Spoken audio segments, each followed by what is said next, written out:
അന്ന് നിങ്ങൾക്ക് എന്തിനാണ് കുറ്റവാളി ഇറക്കുന്നത് നിങ്ങൾക്ക് തോന്നൽ വന്നില്ലേ? ഫഹദ് എന്ന് പറയുന്ന 9 വയസ്സുള്ള പൊന്നുമോനെ കഴുത്തറുത്ത് മദ്രസയിൽ പോകുമ്പോൾ കഴുത്തറുത്താകുന്നത്. ആ കൊലയാളിക്കെതിരെ നിങ്ങൾ വല്ലതും പറഞ്ഞിരുന്ന? അത് വിദേശത്തല്ല സ്വദേശത്തായിരുന്നു. ജുനൈദ് എന്ന് പറയുന്ന പൊന്നുമോൻ ഇതുപോലൊരു പെരുന്നാളിന് വസ്ത്രം എടുക്കാൻ വേണ്ടി പോയപ്പം ആ പാവപ്പെട്ട ചെറുക്കനെ ട്രെയിൻ വെച്ച് തല്ലിക്കൊന്നപ്പോൾ നിങ്ങൾക്ക് വല്ലതും പറയാൻ തോന്നിയാ? എന്തിനേറെ ഇന്ന് വരെ ഹെൽമെറ്റ് വെക്കാത്തതിന്റെ പേരിൽ ഞാൻ പറഞ്ഞ വാക്ക് അള്ളാഹുക്ക് പറ്റി തന്നെ അള്ളാഹാണ് ശ്രമിക്കുക മക്കളെ. മോന് എന്തൊക്കെ മാറ്റങ്ങളുണ്ട് ഉമ്മ? പറഞ്ഞതന്നെ പറയാം. അപ്പോൾ വീഡിയോയിലേക്ക് പോകുന്നതിന് മുമ്പേ ശശികല ടീച്ചർ എന്നവരെ വിളിക്കാൻ പറ്റത്തില്ല, കാരണം മൂർഖൻ കരിമൂർഖനെ കാലം വിഷമാണ് ഇവർ. അപ്പോൾ ഇവരെ ടീച്ചറെന്ന് വിളിക്കാൻ പോലും നമുക്ക് സാധിക്കത്തില്ല. അപ്പം ഇവരെ ഇഷ്ടമല്ലാത്ത ആളുകളൊക്കെ ഒന്ന് ലൈക്ക് അടിക്കണേ. എത്ര ആളുകൾ ഇവരെ ഇഷ്ടമല്ലാത്തുള്ള ആളുകൾക്ക് നമ്മളെ കേരളത്തിലുണ്ട് എന്തെന്ന് അറിയാനാണ്. അതുപോലെ നിങ്ങളുടെ അഭിപ്രായം ഈ ശശികലയെ പറ്റിയിട്ട് നിങ്ങളുടെ അഭിപ്രായം കൂടെ ഒന്ന് കമൻറ്റ് ചെയ്യണം. അതുപോലെ എല്ലാവരും ചാനൽ ഒന്ന് സബ്സ്ക്രൈബ് ചെയ്യണം, സബ്സ്ക്രൈബ് ചെയ്യാത്തവരുണ്ടെങ്കിൽ. ഓക്കെ, വീഡിയോയിലോട്ട് പോകാം. അങ്ങനെ റഹീമിനെതിരെ വിഷം ചീറ്റി ശശികല ടീച്ചർ. ഇവരെയൊക്കെ എങ്ങനെയാണ് ടീച്ചർ എന്ന് വിളിക്കുന്നത്? ഇവരൊക്കെ പഠിപ്പിച്ചിട്ടുള്ള കുട്ടികളെയൊക്കെ അവസ്ഥ ഞാനൊന്ന് ആലോചിക്കുകയാണ്. ഇത്രയും വർഗീയവാദിയായിട്ടുള്ള ഇവരെ എങ്ങനെയാണ് നമ്മൾ ടീച്ചർ എന്ന് വിളിക്കുന്നത്? ആലോചിച്ച് നോക്കി. 20 കൊല്ലം ജയിലിൽ കിടന്ന്, ഗൾഫിലെ ജയിലിൽ കിടന്ന് ഈ പറഞ്ഞിട്ടുള്ള ജീവിതത്തിലേക്ക് തിരിച്ചു വരുമോ എന്ന് പോലും ചിന്തിക്കാൻ പറ്റാത്ത അവസ്ഥയിൽ വീട്ടുകാരെയും നാട്ടുകാരെയും ഉമ്മാനെയൊക്കെ കാണാൻ അത്രയും ആഗ്രഹത്തോടെ ഒരു 20 കൊല്ലം ജയിലിൽ കിടന്ന റഹീം നാട്ടിലെത്തിയപ്പോഴത്തേക്ക് ഇവർ പറഞ്ഞ വാക്കുകളാണ് ഫേസ്ബുക്കിലൂടെ. ഭിന്നശേഷിക്കാരനായ ഒരു പയ്യൻ മരിക്കുകയുണ്ടായിട്ടല്ലോ. അത് എങ്ങനെയാണെന്ന് പോലും ചിന്തിക്കാതെ, എന്ത് പറ്റിയതാണെന്ന് പോലും ചിന്തിക്കാതെ അറിഞ്ഞു വെച്ച് ആരെങ്കിലും ഗൾഫ് രാജ്യങ്ങളിൽ പോയി ഇതുപോലുള്ള കാര്യങ്ങളൊക്കെ ചെയ്യൂ? അറിഞ്ഞു വെച്ച് ചെയ്തു കഴിഞ്ഞാൽ അവനിക്ക് പിന്നെ ജീവിതം ഉണ്ടാവത്തില്ല. അത് വേറെ കാര്യം. അവനിക്ക് പിന്നെ പുറലോകം കാണാൻ സാധിക്കത്തില്ല. ഇത് അറിയാതെ ഒരു കയ്യബദ്ധം പറ്റിപ്പോയതാണ്. എന്നിട്ടും നമ്മൾ കണ്ടതാണ് റഹീമിനെ മോചിപ്പിക്കാനെ കൊണ്ട് എത്ര ആളുകളാണ് ജാതി മതം ഒന്നും നോക്കാതെ, ജാതി മത വ്യത്യാസമില്ലാതെ എല്ലാ ആളുകളും ഒന്നിച്ച് ഒറ്റക്കെട്ടായി. അത് ഇന്ത്യ മാത്രമല്ല, നമ്മുടെ കേരളം മാത്രമല്ല, പല രാജ്യങ്ങളിൽ നിന്നും പല സംസ്ഥാനങ്ങളിൽ നിന്നും എല്ലാ ആളുകളും ഒറ്റക്കെട്ടായിട്ട് നിന്നിട്ടാണ് റഹീമിനെ രക്ഷിക്കാനെ കൊണ്ട്, നമ്മുടെ നാട്ടിൽ എത്തിക്കാനെ കൊണ്ട് എല്ലാവരും ശ്രമിച്ചതല്ലേ? ഇതൊന്നും ഇവർ കാണുന്നില്ലേ? എന്തോ ഒരു വിഷം ചീറ്റിലാണ് ഇവരെയൊക്കെ ടീച്ചർ എന്ന് എങ്ങനെയാണ് വിളിക്കുന്നത്? കരിമൂർഖനെ കാലം വിഷമാണ് ഇവർ. എന്തായാലും ശശികല ടീച്ചറിൻ്റെ വായടപ്പിച്ചുകൊണ്ട് അൻസാരി സൂറി ഉസ്താദ് നല്ല ചുട്ട മറുപടി കൊടുത്തു. ഇവർക്കൊക്കെ മറുപടി കൊടുക്കാൻ ഈ അൻസാരി ഉസ്താദിനെ പോലെയുള്ള ആളുകൾക്കേ സാധിക്കത്തുള്ളൂ. ഇത്രയും വിഷം ചീറ്റുന്ന ഇവരെയൊക്കെ ഉണ്ടല്ലോ, ഇവരെയൊക്കെ കല്ലെറിഞ്ഞൂട്ടിക്കണം. അതാണ് വേണ്ടത്. വർഗീയത മാത്രം വിളമ്പുന്ന ഏത് സമയം നോക്കിയാലും വർഗീയ പോസ്റ്റുകളുമായിട്ടാണ് ശശികല വരുന്നത്. ഇതിനു മുമ്പ് നമ്മൾ ഒരുപാട് ഇവരെ വർഗീയത തുപ്പുന്ന, വിഷം ചീറ്റുന്ന ഒരുപാട് വിഷയങ്ങൾ നമ്മൾ സംസാരിച്ചിട്ടുണ്ട് അല്ലേ? എന്തായാലും ഞാൻ അൻസാരി സൂരി ഉസ്താദ് ഇവർക്ക് ചുട്ട മറുപടി കൊടുക്കുന്ന ആ ഒരു ക്ലിപ്പ് ഞാൻ ഇവിടെ വെച്ച് തരാം. അത് നിങ്ങളൊന്ന് കണ്ടു നോക്കി. എന്നിട്ട് റഹീമിൻ്റെ ഒരു വാർത്തയും കൂടെ ഞാൻ ഇവിടെ വെച്ച് തരാം. ഒന്ന് നോക്കി. ആ ഉമ്മ 20 കൊല്ലം കൊണ്ട് തൻ്റെ മകനെ കാണാൻ, ആ ഉമ്മക്ക് വേറെ ആരുമില്ല, ആകെ ഉള്ളൊരു മകനാണ്. നാളെ വയസ്സായി, ഇപ്പോൾ പറഞ്ഞ പോലെ പ്രായമായി വയസ്സായി കിടപ്പാവുന്ന സമയത്ത് അവരെ നോക്കാൻ, അവരെ ഹോസ്പിറ്റലുകളിൽ കൊണ്ടുപോയി അല്ലെങ്കിൽ മരുന്ന് മേടിച്ച് കൊടുക്കാനും അവരെ കാര്യങ്ങളൊക്കെ നോക്കാനും ആ ഉമ്മാക്ക് ആ ഒരു മകനല്ലാതെ വേറെ ആരുണ്ട്? അപ്പോൾ ആ മകനെ 20 വർഷത്തിന് ശേഷം തിരിച്ച് കിട്ടുമോ എന്ന് പോലും, കാരണം അങ്ങനെയുള്ളൊരു നിയമമാണ് ഗൾഫ് രാജ്യങ്ങളിൽ. അതൊക്കെ ഈ ശശികലയെ പോലുള്ള ഈ വിഷം കുപ്പികൾക്ക് പറഞ്ഞാൽ മനസ്സിലാവത്തില്ല. അപ്പോൾ എന്തായാലും അൻസാരി സൂറി ഉസ്താദ് കൊടുക്കുന്ന ചുട്ട മറുപടി ഒന്ന് കണ്ടുപോകുക. എൻ്റെ പടച്ചോനെ, ഒരു മനുഷ്യനിൽ ഇത്രത്തോളം വിഷം ഉണ്ടാവുമോ? ഇതിൻ്റെ ഒന്നും അരികത്തുകൂടി പോലെ വിഷം തീണ്ടി നമ്മൾ മരിച്ചു പോകും. ഇത് പൊട്ടിത്തെറിക്കുന്ന അംശമാണ്. ഈ വിഷം ഇങ്ങനെ ഉള്ളിലോട്ട് ഇങ്ങനെ കയറിയേ ഒന്ന് ആലോചിച്ച് നോക്കിയേ. കേരളക്കര ഒട്ടാകെ സന്തോഷിക്കാണ്. ജാതി മത ഭേദമന്യേ എല്ലാ മനുഷ്യരും. റഹീം എന്ന് പറയുന്ന ഒരു ചെറുപ്പക്കാരൻ 20 വർഷങ്ങൾക്ക് മുമ്പ് അദ്ദേഹം കയ്യബദ്ധം പറ്റിയാണ്, മനഃപൂർവ്വമല്ല, അദ്ദേഹത്തിന് ഒരു അബദ്ധം പറ്റിയാണ്. ഒരു കുട്ടി, ഭിന്നശേഷിക്കാനായ ഒരു കുട്ടി മരിക്കാനിടയായി. അതുമായി ബന്ധപ്പെട്ട് അദ്ദേഹത്തിൻ്റെ ജീവിതം തന്നെ അതിനുവേണ്ടി അർപ്പിക്കേണ്ടി വന്നു. ഏറ്റവും വലിയ ശിക്ഷ എന്ന് പറഞ്ഞാൽ അദ്ദേഹത്തിൻ്റെ ജീവിതം 20 കൊല്ലക്കാലം അദ്ദേഹം ജയിലിൽ കിടന്നു. അതായത് നമ്മൾ ഇന്ന് ആഘോഷിക്കുന്ന, സന്തോഷിക്കുന്ന, നമ്മൾ ഉപയോഗിക്കുന്ന പലതും അദ്ദേഹം കണ്ടിട്ടില്ല, ഉപയോഗിച്ചിട്ടില്ല. അദ്ദേഹം ഇക്കാലം അത്രയും അദ്ദേഹം കാരാഗ്രഹത്തിലായിരുന്നു. ആ മനുഷ്യൻ തിരിച്ചു വരുന്നു. അദ്ദേഹത്തിൻ്റെ വയോവൃദ്ധയായ മാതാവ് കണ്ണീരോടുകൂടി, പ്രാർത്ഥനയോടുകൂടിയും അപേക്ഷയോടുകൂടി കാത്തിരിക്കാൻ. ആ മനുഷ്യൻ ജയിൽ മോചിതനാകുമ്പോൾ കേരളക്കര ഒട്ടാകെ സന്തോഷത്തിലാണ്. അപ്പോൾ വിഷപ്പാമ്പിൽ ഒന്ന് പറയാണ്, കേരളക്കരങ്ങനെ ആഘോഷിക്കേണ്ട കാര്യമുണ്ട്, കൊലയാളിയല്ലേ എന്ന്. ഓ, പൂവിനെയും വണ്ടിനെയും തേനിനെയും മാത്രം സ്നേഹിച്ച ഒരു ജന്മം.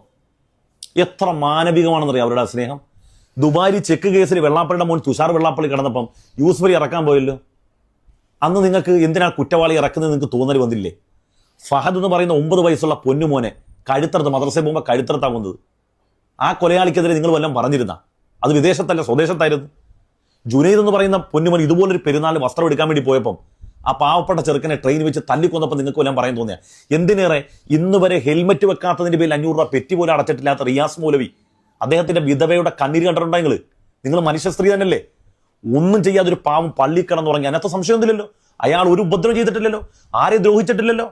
ആ പാവപ്പെട്ട മനുഷ്യനെ പള്ളിയിൽ കയറി കഴുത്തറത്ത് കൊന്നിട്ട് അതിൻ്റെ പ്രതികൾ നിർലോഭം ഇറങ്ങിയല്ലോ, ഉപാധികളില്ലാതെ ജാമ്യം അവർക്ക് കിട്ടിയല്ലോ. അപ്പോൾ നിങ്ങൾക്ക് അങ്ങനെ ഒരു മാനവികത. ആ സ്ത്രീ എന്ന് റിയാസ് മൗലവി കൊല്ലപ്പെടുമ്പം അദ്ദേഹത്തിൻ്റെ ഭാര്യ ഗർഭിണിയായിരുന്നു. ആ കുട്ടി ജനിക്കുമ്പോൾ വാപ്പാനെ കാണാൻ പറ്റിയില്ല. നിങ്ങൾക്ക് അതിനകത്ത് വേദനയൊന്നും ഉണ്ടായില്ലേ? സ്ത്രീ നിങ്ങൾക്ക് നാണമില്ലെന്ന് ചോദിക്കുകയാണ്. ഞാൻ ഇങ്ങനത്തെ ഭാഷ പ്രയോഗിക്കുന്നില്ല. നിങ്ങൾക്ക് നാണവും മാനവും ഉളുപ്പെന്ന് പറയുന്ന സാധനം ഇല്ല ഇങ്ങനെയൊക്കെ പറയാൻ? നിങ്ങൾ മനുഷ്യ സ്ത്രീ തന്നെ ആണോ? അതോ മനുഷ്യരൂപം പൂണ്ട വേറെ എന്തോ ജന്മമാണോ? നിങ്ങൾക്ക് ഹൃദയമില്ലേ? മനുഷ്യരെ പോലെ ചിന്തിക്കാൻ കഴിയുന്നില്ലേ? ഇപ്പം നിമിഷപ്രിയ, അവർ ഇതുപോലെ അബദ്ധം പറ്റിയതല്ല, മനഃപൂർവ്വം ഒരു മനുഷ്യനെ കൊന്നു. എന്നിട്ടും നമ്മൾ അവരുടെ ജീവൻ രക്ഷിക്കുന്ന ആ ഒരു സാഹചര്യം പല ആളുകളും ഇടപെട്ടപ്പോഴേക്കും കേരളം ഒട്ടാകെ ആഘോഷം. എന്തുകൊണ്ടെന്നറിയോ? മനുഷ്യന്റെ ദുർബല സാഹചര്യത്തിൽ അങ്ങനെ പലതും പറ്റും. അതിന് പകരം ഒരു ജീവൻ കൊടുക്കലല്ല, അതിന് പകരം ഒരു ജീവൻ കൊടുത്താൽ അത് മതിയാവൂല. അതേ സമയത്ത് അയാൾ രക്ഷപ്പെടട്ടെ, അയാൾക്ക് പശ്ചാത്തപിക്കാനുള്ള അവസരം ഉണ്ടാകട്ടെ എന്നല്ലേ നമ്മളൊക്കെ ചിന്തിച്ചത്. ഇല്ലെങ്കിൽ കേരളത്തിലെ പൊതുസമൂഹം മുഴുവനും, സംഘപരിവാറുകാർ പോലും നിമിഷപ്രിയയുടെ വിഷയത്തിൽ അവർക്കും അഭിപ്രായം ഉണ്ടായിരുന്നു. അങ്ങനെ ഒരാൾ രക്ഷപ്പെടട്ടെ, ആ കൊല്ലപ്പെട്ടവന് പകരം ഇവരുടെ ജീവൻ കൊടുത്തോണ്ട് കാര്യമില്ലല്ലോ എന്നല്ലേ മലയാളിയുടെ വികാരം അല്ലായിരുന്നോ? അപ്പൊ നിങ്ങൾ ആ അഭിപ്രായം പറഞ്ഞില്ലല്ലോ. നിങ്ങൾക്ക് പ്രശ്നം എന്താണെന്നറിയാമോ? മുസ്ലിമാണ് നിങ്ങളുടെ പ്രശ്നം.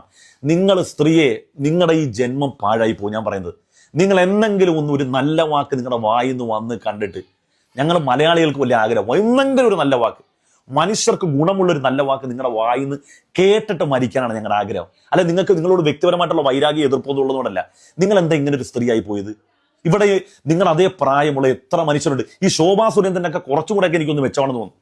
അവരുമൊക്കെ ഇങ്ങനെ വിഷം തള്ളുമെങ്കിലും നിങ്ങളത്രയും ഈ കേരള പൊതുസമൂഹത്തിൽ നിങ്ങളത്രയും ഈ വിഷം സ്ഫുരിക്കുന്ന ഒരാളെ ഞാൻ എൻ്റെ ജീവിതത്തിൽ കണ്ടിട്ടില്ല.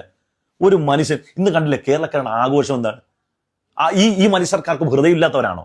ഹൃദയമില്ലാത്തത് കൊണ്ടല്ല, അയാൾക്കൊരു അബദ്ധം പറ്റിപ്പോയി. അയാൾ തിരിച്ചു വരുമ്പോഴത്തേക്ക് അയാളുടെ വയോവൃദ്ധ ആരാണ് ആ ഉമ്മാനെ സംരക്ഷിക്കാനുള്ളത്? ആ സ്ഥാനത്ത് നമ്മളാണെങ്കിൽ ചിന്തിച്ചു നോക്കിയേ.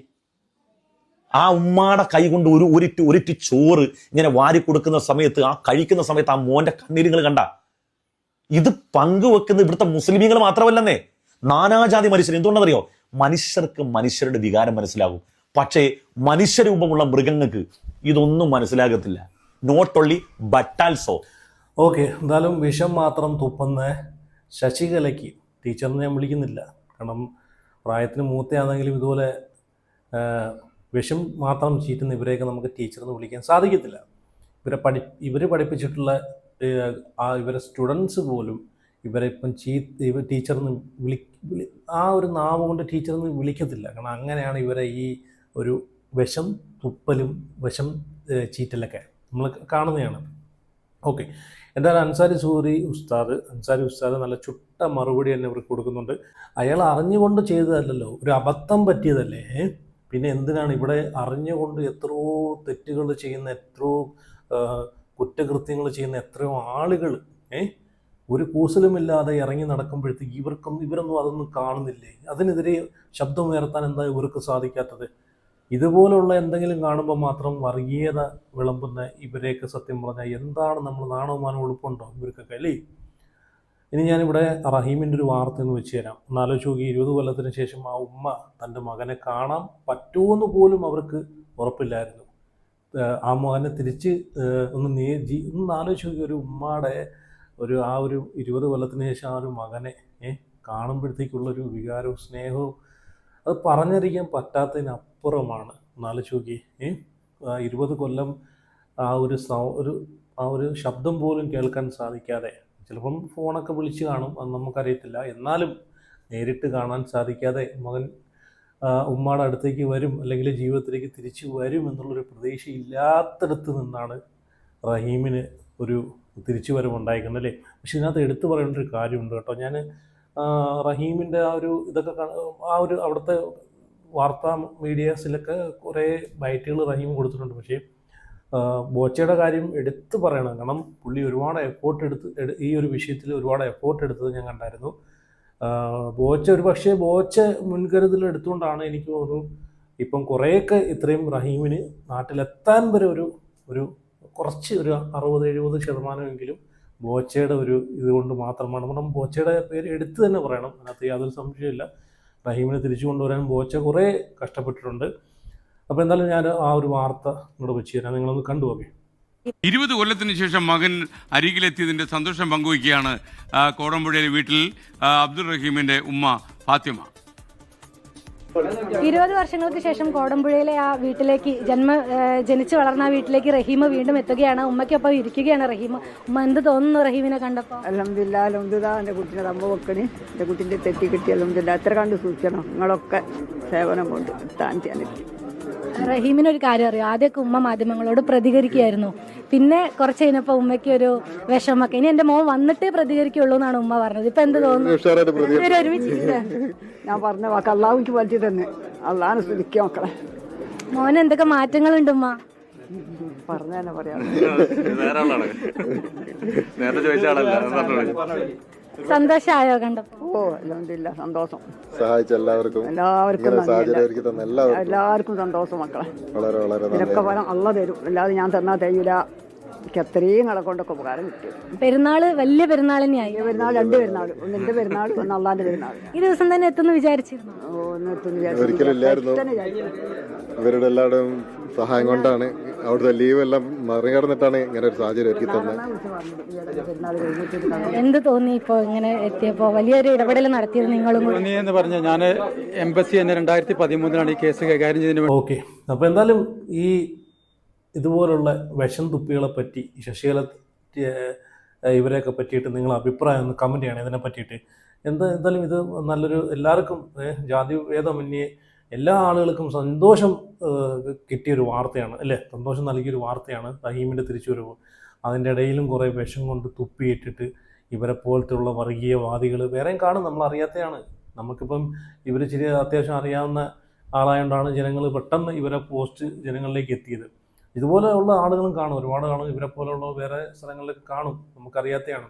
അപ്പോൾ എന്തായാലും ഇവരെ പറ്റിയിട്ടുള്ള അഭിപ്രായം നിങ്ങളൊന്ന് കമൻറ്റ് ചെയ്യണം. ഈ ഒരു വിഷയവുമായിട്ട് ബന്ധപ്പെട്ട് നിങ്ങളുടെ അഭിപ്രായം ഒന്ന് കമൻറ്റ് ചെയ്യുക, വീഡിയോ ലൈക്ക് ചെയ്യുക. അതുപോലെ ചാനൽ ആദ്യമായിട്ട് കാണുന്നുണ്ടെങ്കിൽ ഉറപ്പായിട്ട് ചാനൽ കൂടെ സബ്സ്ക്രൈബ് ചെയ്ത് വയ്ക്കുക. അപ്പോൾ അടുത്ത വീഡിയോ പിന്നെ